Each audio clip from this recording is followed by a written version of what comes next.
Hello, everyone. I would like to welcome you all on behalf of Türkiye Studies Foundation and Plus Institute. This panel is organized in the context of a youth project funded by European Union, national agency in Turkey, Turkish National Agency. And today we have two distinguished guests with us, Dr. Inés Bolaños Somoano. I hope it's correct, the pronunciation. And Dr. Tarek Cherkaoui, right? Yes, correct. Correct, good. All right. Dr. Inés Bolaños, she is a postdoctoral researcher at the Institute of Security and Global Affairs at Leiden University. And Dr. Tarek is the director of the TRT World Research Center. And in this panel, we will discuss the media representation in multicultural societies, increasing awareness and breaking stereotypes. As we all know, media plays a huge role in this context, especially the image of the immigrants and especially the refugees and also minorities. And most of the time, it's a negative role. And it's an important issue to tackle, and that's why we have chosen this subject.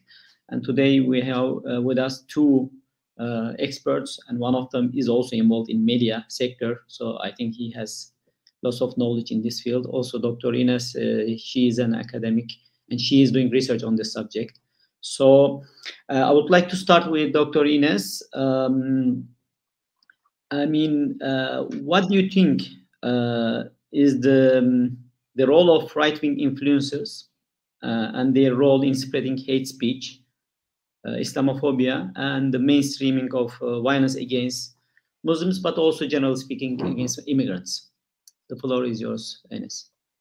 Thanks a lot. I've prepared a short presentation also to guide us through some of these answers. Is it okay if I go into it now, or should I answer? Yes. Perfect. Thanks a lot. Thank you, everybody. My name is Inés Bolaños. I'm a doctor in political science. I'm currently a postdoctoral researcher at Leiden University. And I work mostly on European counterterrorism policy, prevention policies, the spread of the far right online, and limiting online radicalization and counteracting online radicalization. What I'm going to bring to you today, it's a bit of a summary of the reflections of our latest European Islamophobia report that I co-authored with Sergio García Montes since a couple of years ago. This is the cover of the last year's report because we have not yet published it 2023. So you're getting a bit of an inside scoop, what the trends are and what we have to observe in terms of media usage and Islamophobia in Spain during 2023. I will cover mostly two ideas. So what is the relationship between Islamophobia and social media in Spain? And how has the far right in Spain used social media to mainstream extremist content and Islamophobic ideas? Basically, what we've seen in terms of hate speech and hate crimes has been a general increase in hate crimes in Spain. And most of this have been targeting Muslims. This is a continuous trend that we see since 2021 and 2022, and that we sadly expect to continue well onto 2024.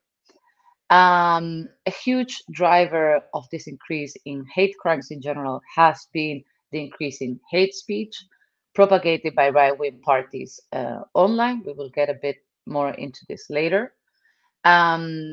This is not to say that there has not also been an increase in hate crimes against Muslims in Spain, but this presentation will concentrate on hate speech and online related problematics. As you see in the slides, yes, there's an increase in hate crimes. A huge driver for this has been right-wing extremism, right-wing political actors in Spain pushing these narratives. Also, and as I mentioned before, this hate speech has been primarily Islamophobic. So the biggest chunk of hate speech was directly against Muslims. This is all according to data from the Spanish Institute for the Observatory of Hate Speech, OVERAXE. If you're interested about the stats, you just have to wait a couple of months until you can get our report, and everything will be there. In terms of, sorry about that. That's a bit of a smashed. In terms of the kind of content and, how is this, what are the concrete mechanisms through which this is working? Sergio and I focus a lot this year on the role of influencers, so-called social media influencers. These are individuals who with very active social media accounts, usually in platforms such as YouTube, Instagram, but also more niche platforms like Gab, for example. That's not so much the case in Spain, but also TikTok primarily. These actors are somewhere in between activism and political actors. So they are sometimes affiliated with political parties, and they would do quite overt support of specific party and party actors. Other times they are so-called unaffiliated, which only means that they don't have an overt support for a specific party, but all of this basically share an ideological line that concentrates on huge ethno-nationalism, so built around the idea of Spanish ethnicity and so on. Also, obviously, rejection of LGBTQ plus gender equality, and finally, Islamophobia. Islamophobia, in the case of Spain, is also a proxy for anti-immigration or xenophobic stances, so they can be taken pretty much interchangeably between these actors and the kind of like content that they push outside. The reason why we think that this is such a big deal is that, yes, until now, many political parties, far-right political parties and far-right political actors in Spain had used social media to distribute Islamophobic content, but now we have a professionalization of this role with these influencers for two reasons. First of all, is how good they are at producing content and disseminating content, because they're professional content creators, so they know how to package content in a way that's very appealing, that is visually quite catchy. So they will use images, memes, often refer to the Christian Reconquista of Spain, and use this as a basis. But also because of how influential they are among the youth in shaping political opinions. So we found a very interesting report that's also cited in our AIR this year, based by Reuters, the agency, citing that the huge amount of young people, so between 18 and 25, who use social media accounts, primarily TikTok, as source for news. We found this to be largely also the case in Spain, where a lot of there's been some surveys and some exploratory research in this area that's pointing to the youth using social media as their main source of information. So that's where our concern is, because you have these professional influencers who, especially in the cases where they're unaffiliated to a political party, may appear as legitimate sources of political information for the youth, who take them quite seriously. And that we see has led to an increase in Islamophobic hate speech in these platforms. Of course, it's also the matter of moderation. I will not get into this in my presentation, but I think we can never stop saying this, that there is still a problem of moderation with these platforms and not having sufficient tools to limit hate speech, and not sufficient monitoring when there is cases of hate speech or even harassment online. So just to always put it out there, that there's also something on the parts of the private companies who monitor these platforms. Another thing, and just to give a bit more detail on like this connection and why we're jumping from increase on hate speech to this influencers, is because we did a bit of, we've looked every year, we look at the kind of hate crimes and hate speech, the type of hate speech that there is in Spain. And what we have seen is that the trend that we had seen in Europe, largely in the last 15 years, of criminalizing Muslims and criminalizing Islam and associating it with security threats, be it terrorism or gang criminality or any kind of basically security threat that's ailing the society. So this is nothing new. This is something that has been going on in Spain as well as in other European countries for the last at least 15 years, if not more. And usually the case used to be that, politicians, far-right politicians in Spain, and by the way, I don't want to get into too much detail of political parties. Feel free to ask if you want, but we're talking about Vox largely. So the far-right party Vox, VOX, has been driving a lot of this criminalization narratives on their political rallies, and in traditional media, but also in social media. But it used to be the case that only traditional media would echo these discourses, and this traditional media would have a more limited readership.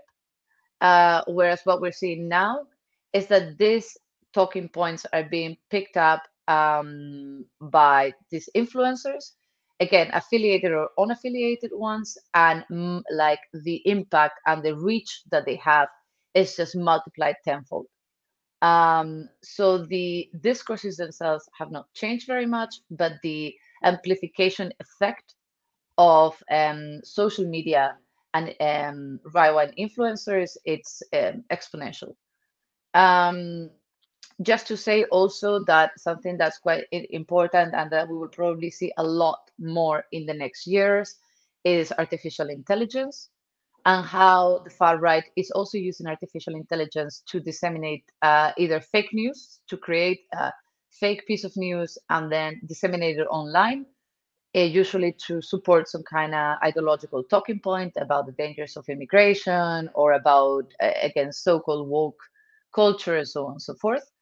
But also to increase its virality, right? To again maximize the rate of infection, the rate of spread of this fake news. And this is something that we were probably going to see getting picked up more and more.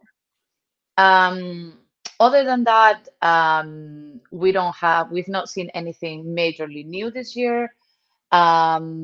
Just to mention, when we talk about hate speech, this is also quite a broad spectrum of actions that take place in Spain, from posting insults on a Muslim woman's Instagram channel and page, and posting sort of like insulting comments and so on, from doing harassment campaigns online where many users will coordinate to dox or attack somehow another user's profile, to organizing rallies, disseminating propaganda. It can really it can cover quite a wide spectrum of actions.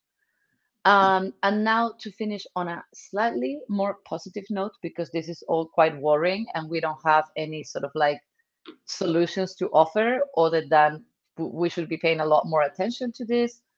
Also because the implementation rate of the European terrorist content regulation for right-wing extremist content is still up for debate. So we don't really have a lot of policy tools or legal tools to address this. There is some, in Spain at least, there is some legislation in place, but this is kind of limited by the way it's formulated and by the fact that it was formulated many years ago for a very different kind of hate speech environment.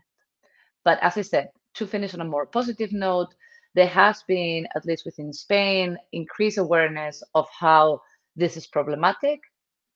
This is by a National Council for the Elimination of Ethnic Discrimination, basically they have created a media handbook and a series of guidelines to send to directors and editors of traditional media, to sort of, and also to sort of, for example, avoid reproducing Islamophobic speeches by politicians, or to reproduce them in such a way that they don't verbatim quote them, but they sort of rework the statements in some way to minimize visibility of these narratives and of these hate crimes. This is not perfect, but it's a step in the right direction, is what we believe. And they're also working on applying this to social media as well. Thanks a lot. Thank you, Inés, for this detailed presentation. And I would like to now turn to Tarek. We have heard, that what kind of role media is playing. And of course, there are also different ways that media can also harm. So what do you think? In what ways does the media misrepresentation harm minorities and specific communities? And what can be done to address this issue? And so also, what strategies can media organizations adopt to improve representation and trust among diverse communities? And can you also provide examples of successful media initiatives that have improved the representation of diverse communities? That's also quite important, that we see the positive examples. And the floor is yours, Tarek. Thank you very much, Professor Enes. It's always a pleasure. Thank you for hosting me. Well, I will have just a small presentation like Dr. Inés did, and I'll try to talk about certain aspects about media representation and how we can actually understand how the media works, and also how we can make use of some successful case studies. So I don't know how I can move forward. Okay. So let me just start by saying that there is currently a big change. We are living in the midst of an immense, tremendous change, a tectonic change in the media sphere. I think we are, moving slowly from the traditional media, the mainstream media, to the digital media. But before that, we have to understand also that we are living in a crisis of trust. The media, there is a crisis of trust in the media everywhere. We, in some very interesting polls done in the United States by the Pew Research Center, only 32% of the surveyed people, and generally the Pew Research Center is a very trustworthy pollster, only 32% trust mass media. And among those who don't trust the media, 39% have zero trust. They have none at all. And this is unprecedented. We are seeing this is gradually happening, like since 2021, 22, like all the polls are giving similar numbers. So there is a big mistrust happening. Sometimes we might find some differences between certain, like for example, Nordic countries in Western Europe, where there is still some trust in the media. But like if we see the numbers across Southern Europe, like for example, Greece, Italy, France, the trust is eroding very, very fast. And the people are no longer getting their news or views from traditional media. And it goes even further when there is political polarization, like I mentioned the United States, where there is a huge polarization happening, and also like other countries like Italy and Hungary. There was a very important study done by the Reuters Institute for the Study of Journalism back in just last year in 2023. And they had surveyed people across continents from India, Brazil, the UK, and the US. And they specifically gathered people who they feel they are underrepresented by the media, like in the margins, or people, communities that are targeted, including Muslims and others. And they found that there is a high level of mistrust.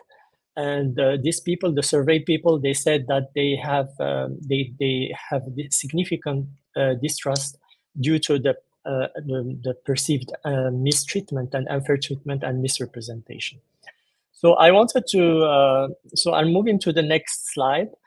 I want just to tackle very briefly about like what are the factors that are leading to this mistrust in media. And I think we just briefly, I wanted to mention that it started really in the mid 1980s when commercialization became the main thing, and a lot of deregulation happened. A lot of these outlets got a lot of bandwidth, and there are very little regulation, gradually disappearing from the public sphere.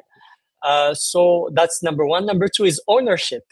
And this is a major problem, I think. And now, for those who are not following what's happening in the media sphere, there are only 6 companies, global companies, multinational companies, that own about 90%, 90% of all content, all media content, whether it's broadcasting, whether it's on the internet, whether it's on newspapers.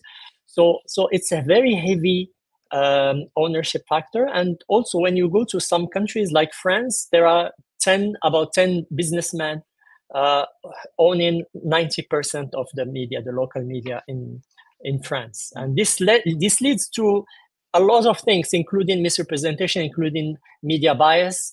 We are seeing how a lot of these businessmen, these wealthy moguls, they are cozying up to far-right parties and slowly mainstreaming those views into the public sphere. There are other reasons, of course. The rise of illiberal forces. I mean, the far right has been active in Europe, at least. I mean, they existed, of course, from a long time, but they become a lot more active, and they started rebranding themselves and adopting language that is very accepted by the media. And they know, like, for example, we have seen Jordan Bardella in France. He has been media coach for 4 months with a media coach, just for him to be able to confront any kind of interviews and be able to respond in a manner that is very much accepted by the public and by the media. And therefore, they are increasing their shares of the votes. And unfortunately, the rise of these illiberal forces also leads to immense rise of fake news. I mean, fake news have appeared in the lexicon since 2016 with the election of Donald Trump. I remember how Time magazine called it the year of the fake, because even Donald Trump was actually helped by a lot of fake news. And we all remember how the Cambridge Analytica scandal affected, and how they managed to spread fear in certain constituencies in order to tilt some constituencies into voting for Donald Trump, who was nobody at that time. He didn't have any past credentials in politics. I mean, he was somebody in business, but not in the realm of politics. So my next slide, it's about, of course, Dr. Inés spoke about social media, and this rise of social media is also problematic. It solves some issues, but it brings its own sets of issues.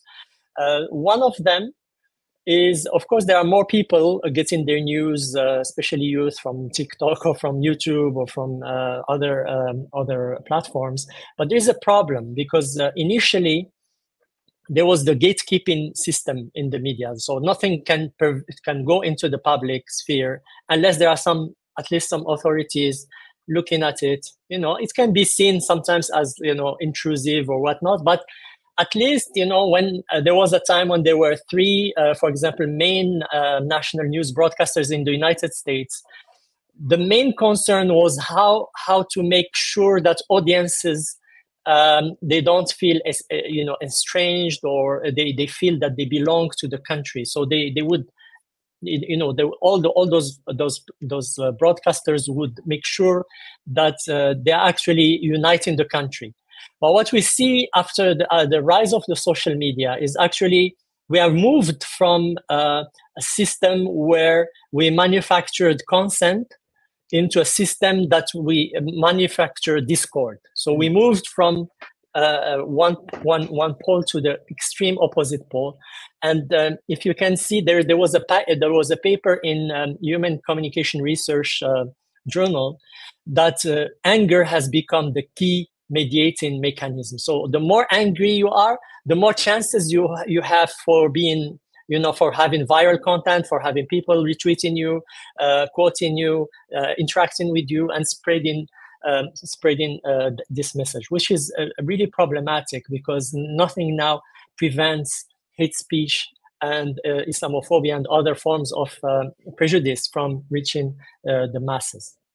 And from my next slide, I wanted to say that, of course, media plays a big role. I talked about ownership. I can talk about other problems that the media is entangled with, like sourcing. Media always needs sources in order to quote and interact and put these people on the platforms.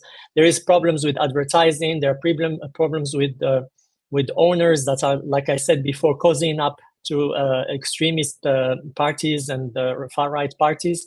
So the result is that now, the Muslim image in the media is very, very negative. There were some surveys done in Europe a few years ago that 30% of the population surveyed deem Muslims as a threat, at least as suspicious. Similar surveys were done in the United States with even higher percentage of people saying that they basically don't like to have any neighbor that is a Muslim, etc. So we have this negative depiction. We have also witnessed the era post 9/11, where there was a deluge of films and series and television productions depicting Muslim in a very, very bad light, which led to the essentialization of Islam as a violent, monolithic ideology that is a direct threat to the Western values. So my next slide is about, what can we do about it? I think the first thing that we have to do about this problem is increasing the representativity in the newsrooms. There was another survey done by the Pew Research Center back in 2022, in which 52% of the journalists surveyed said that there is very little attention given in newsrooms to racial and ethnic and religious diversity, and this is a problem, because you have the people who produce news and they are part and parcel of the news production. If they are not representative, if they belong only to certain wealthy, dominant classes, then there's a problem. There will always be a problem of representation. And in my next slide, I think we have to also try to involve more fact checking. Because the thing about immigration or the anti-Muslim discourse in the media, it's always based on rumors, on uncorroborated information about a lot of lies and obfuscation that is happening. So fact-checking is a very important tool. Unfortunately, it exists, it is there. The BBC has its reality check. France 24 has Debunked and Truth or Fake. The German public television, they have IRD, they have this Fact and Finder.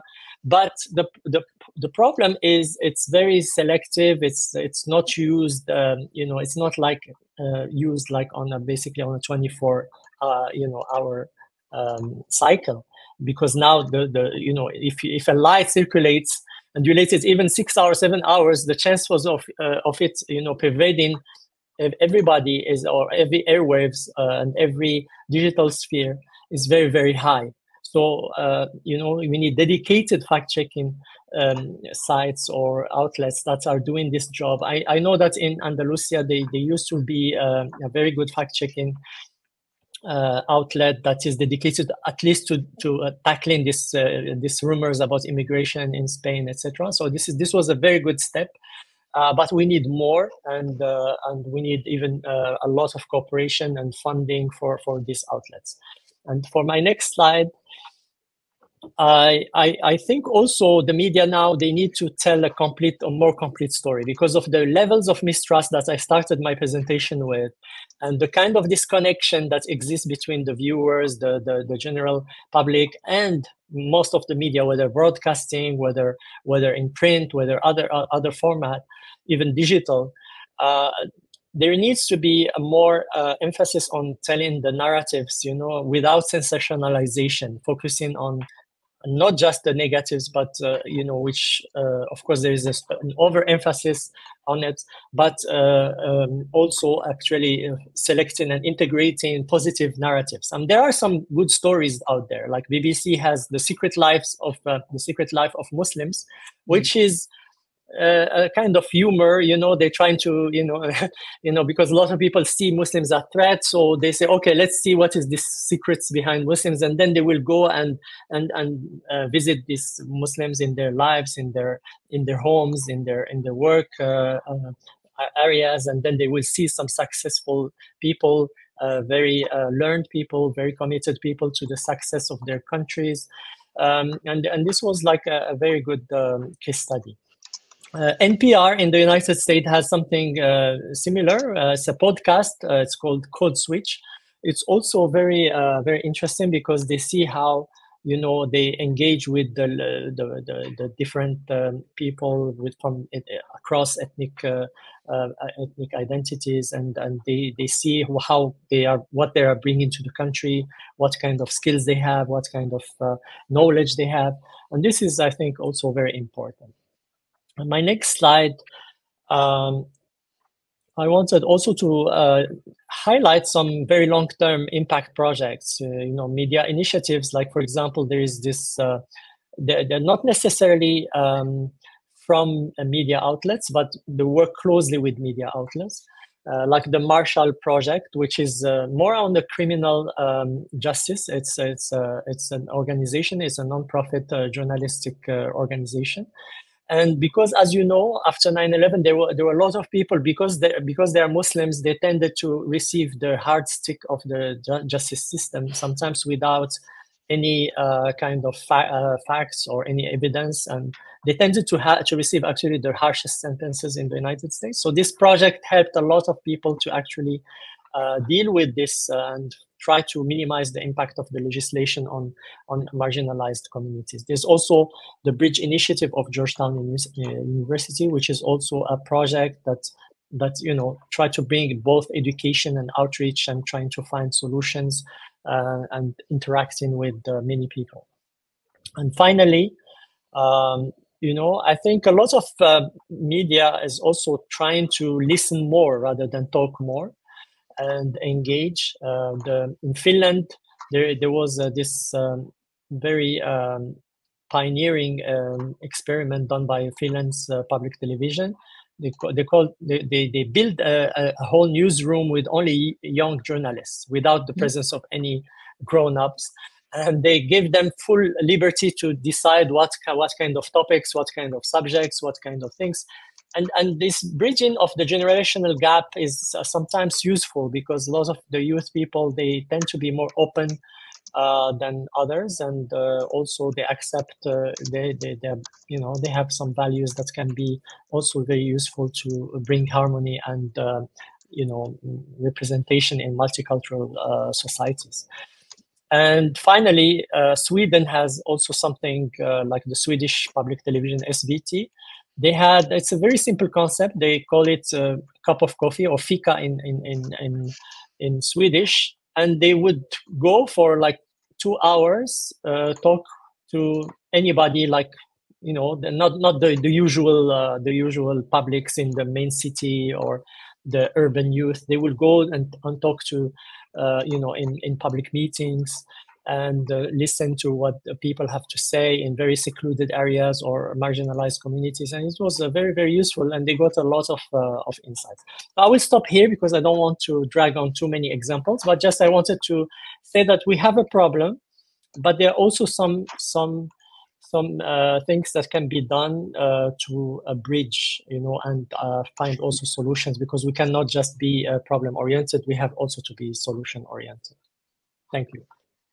Thank you, Tarek, for this detailed analysis. I think it's quite obvious what has to be done. The problems are well known, and also the strategies to tackle it, because this is actually not new territory. These issues has been discussed in the in the last 40 years, maybe more, especially in Europe, from the 1980s on.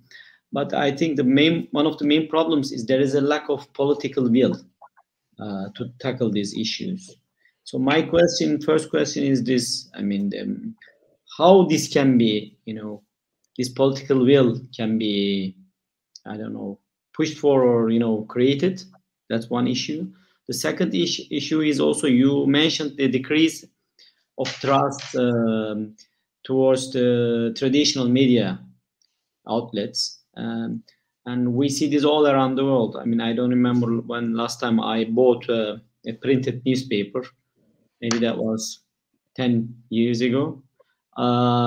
And we see social media now has taken over the place of the traditional media in most of the societies. And it's like we have seen this in the modernization process and industrialization process of the many societies. Once the technology is invented, let's say an engine, people are enthusiastic about it. It's used widespread, very, very, very widespread all around the world.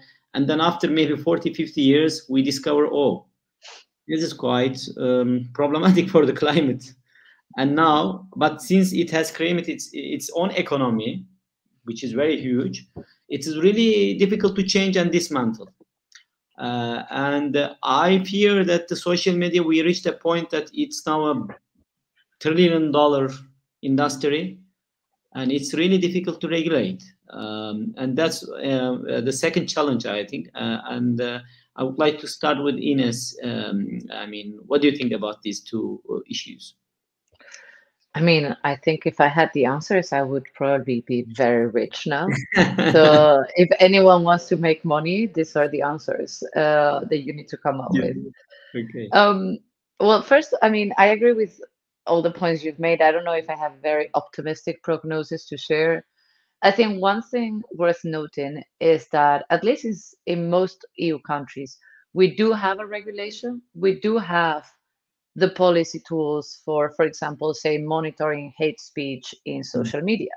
What we don't have is an actual implementation of those policies, because big tech companies don't need to comply, and they basically would rather pay a fine than be bothered to make systemic changes in the way that their moderation works.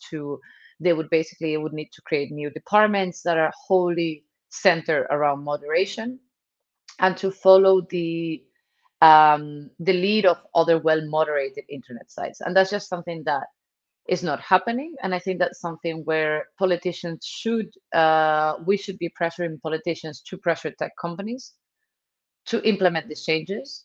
There is also no political will in this regard, I think, because these big companies usually come with lots of financial, fiscal, attractive points that the countries want to keep. So it's more of a carrot than a stick and a carrot.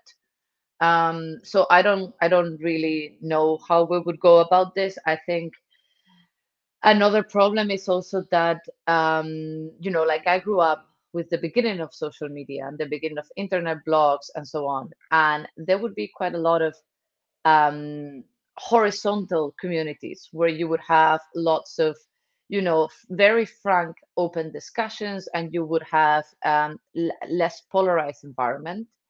And these were largely self-monitored, self-regulated communities where you would have maybe some kind of person overlooking, but largely users would monitor their own behavior.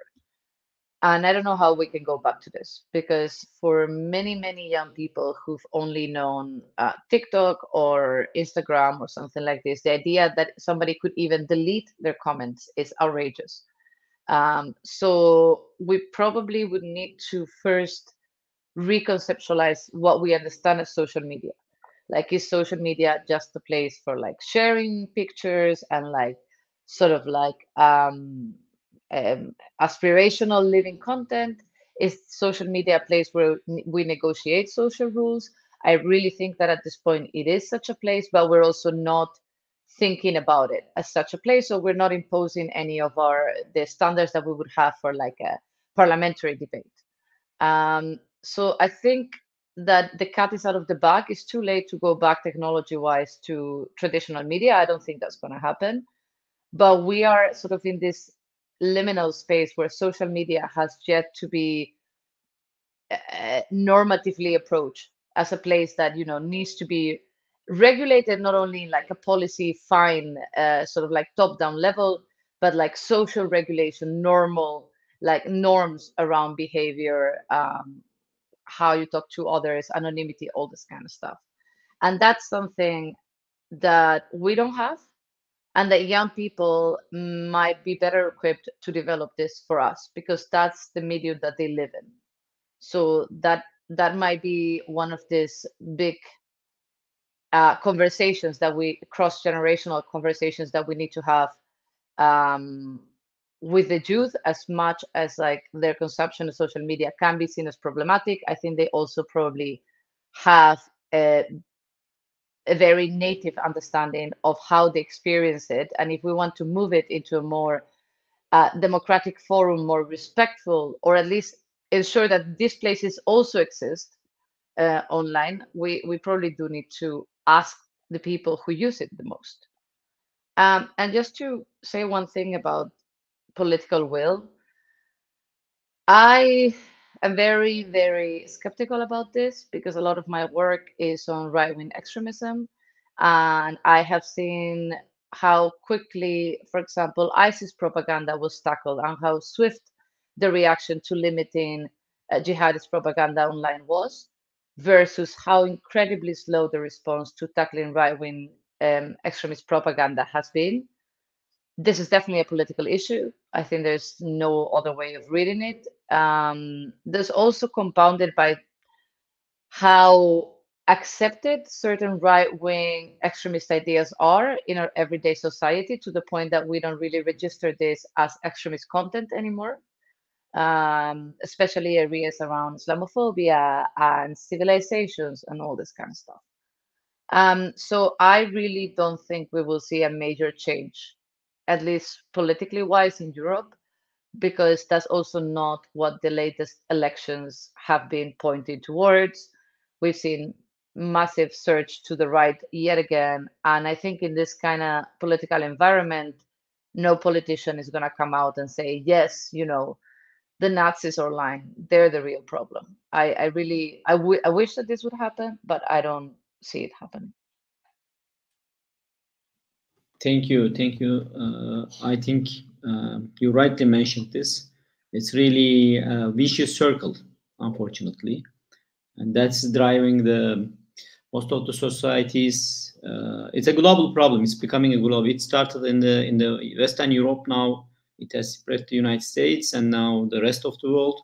It will be the challenge of the next, let's say, decades probably, and that will also that will define the future of these societies, I think. And I would like to also address the same question to Dr. Tarek. Yeah, well, like Dr. Inés said, it's a $1 million question.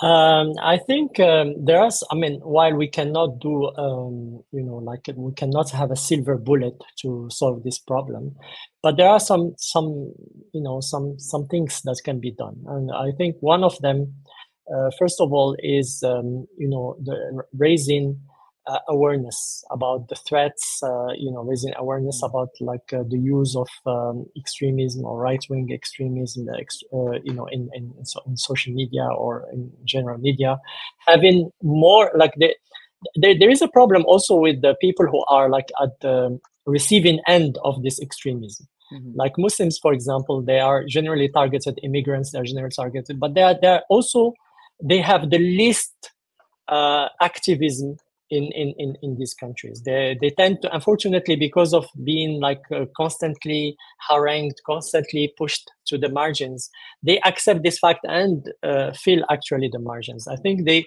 new generations, especially those who are born in these countries, they need to step up and they need to up their game. And move without any kind of qualms to become part of the new societies, and not just being on the receiving end, but also try to use whatever means at their disposal, whatever legal means at their disposal, whether in the legal field, whether in the media field, whether in the political field, and try to insert themselves into the political life, build like coalitions with other forces, and try to reverse, because this rise of the far right and the extremism that is coming from the far right is not something fatalistic. It can be overturned, and Europe has done it before in the past. Like the Second World War was all about overturning the fascism and the Nazism that was spreading around Europe. It can be done again. I hope not through wars and through another cycle of extreme violence, but there are a lot of forces in Europe, whether in the left, whether in the center, that are even they exist, and they just, there's a lack of collaboration, because there's so many divisions, while we are seeing more collaboration, more kind of alignment between the far right parties. I think this also should be a priority. And in terms of media, I think all the forces that are keen to preserve the public sphere and they're keen to preserve democracy and human rights, they need to allocate a lot of attention to the power that is increasingly going to this GAFAM, like Google, Amazon, Facebook, and so on and so forth. Because I kind of disagree with Dr. Inés. I mean, it's not like the taxation that they pay in very little taxation, because they build the model around evading taxation. Like if you see some of them, they are based in Ireland, where they pay very little. In the United States itself, they pay very little taxation. They're concentrated in some states that are very give them a lot of incentives, and they pay very little federal taxation, which is a problem, because they are brassing billions of dollars of revenues. And I think we should put them accountable. They should be like more, even in political parties, not just dealing with the nitty-gritty of daily lives and things like that. They should be, and here I agree with Dr. Inés, that we should have more help from Gen Z and people who are very well versed into these technologies and things like that. And we are seeing actually a surge in activism from Gen Z, which was not expected, because lots of people, they say this generation is a lost cause and they don't care, and they're like basically islands and there's nothing bridging them. But we've seen, for example, in how they are mobilizing for Palestine and for some very good causes, and they can be also a very, very pertinent and very productive tool in challenging the status quo. I think this is what I have in my mind for this question. Thank you, Dr. Tarek. Do you want to add anything, Dr. Inés? Or yes, sorry, I was not clear. I also think that they pay too little taxes. My point was rather than despite paying so little taxes and being so toxic, states still have all of these other obscure incentives to not demand more from them. And that's maybe an easier political point to put on a program than everything else that we're talking about. So maybe that's also something that we can push our politicians. Like, look, I want you, when you're running for Senate or whatever, to tackle big tech companies. That's a political program point that I want to see. Yeah. The issue is quite complex, actually. I mean, it's not only about media or social media, but it's a part of much wider problem, I think. But of course, one of our main goals was to raise these issues and discuss. And I think this was a quite detailed and enhancing discussion. I would like to thank Dr. Inés for her contribution, and Dr. Tarek for his contribution. Thank you very much for your time. And I would like to and hope to see you again in one of our panels. Thank you. Thank you so very much. much. Thank Bye. you. Have a